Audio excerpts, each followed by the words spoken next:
Hi అండి అందరికీ. Fish fry ఎలా చేయాలో చూద్దాము. ఫిష్ని ఇలా చిన్న ముక్కలుగా కట్ చేసుకొని పెట్టుకోవాలి. అలా పెట్టుకున్న వాటికి ఆయిల్, పసుపు, ఉప్పు యాడ్ చేసి కలుపుకొని పెట్టుకోవాలండి. ఫిష్ చిన్నగా కట్ చేసుకుంటే మంచిగా వేగుతాయండి. ఒక కళాయి పెట్టి అందులో డీప్ ఫ్రైకి సరిపడా ఆయిల్ వేసి ఈ ముక్కల్ని అందులో వేస్తూ ఉండాలండి.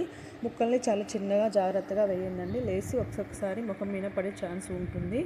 జాగ్రత్తగా వేసుకోండి. వేసేటప్పుడు అలా చిన్నగా వేసుకోండి.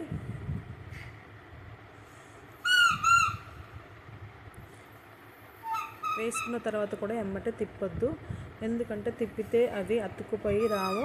ఒక 2 మినిట్స్ వేగిన తర్వాత తిప్పండి, అప్పుడు నీట్గా వస్తాయి. అలా తిప్పుతూ మంచిగా బ్రౌన్ కలర్ వచ్చేటట్టు చూసుకోండి.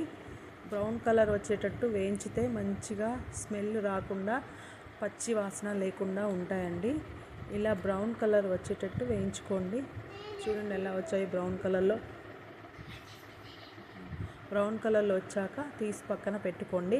అలా అన్ని ముక్కల్ని ఆయిల్లో వేసుకొని ఇలా బ్రౌన్ కలర్ వచ్చేటట్టు మంచిగా వేయించుకోండి.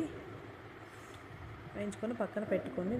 అదే ఆయిల్ని పెట్టి గ్యాస్ని సిమ్లో పెట్టేసి అందులో అల్లం వెల్లుల్లి పేస్ట్ 1 స్పూన్నర వేసి ఆ అల్లం వెల్లుల్లి పేస్ట్ వాసన లేకుండా కొంచెం ఫ్రై చేసుకోండి.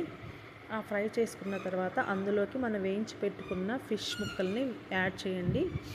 యాడ్ చేసుకొని అవి మంచిగా ముక్కలకి పట్టేటట్టు తిప్పుకోండి. అల్లం వెల్లుల్లి పేస్ట్ ముక్కలకి మంచిగా పట్టేటట్టు తిప్పుకుంటే మనకి స్మెల్ అనేది రాకుండా ఉంటుంది. మంచి టేస్ట్ కూడా వస్తుందండి. ఇలా కొద్దిసేపు మగ్గిన తర్వాత టేస్ట్కి తగ్గట్టు కొంచెం అందులో కారం, ఉప్పుని వేస్ట్ చేసుకోండి. మీకు ఎంత సరిపోతుందో అంత టేస్ట్ చూసుకొని యాడ్ చేసుకోండి. యాడ్ చేసిన తర్వాత అది మొత్తం ముక్కలకి పట్టేటట్టు మంచిగా తిప్పుకోండి.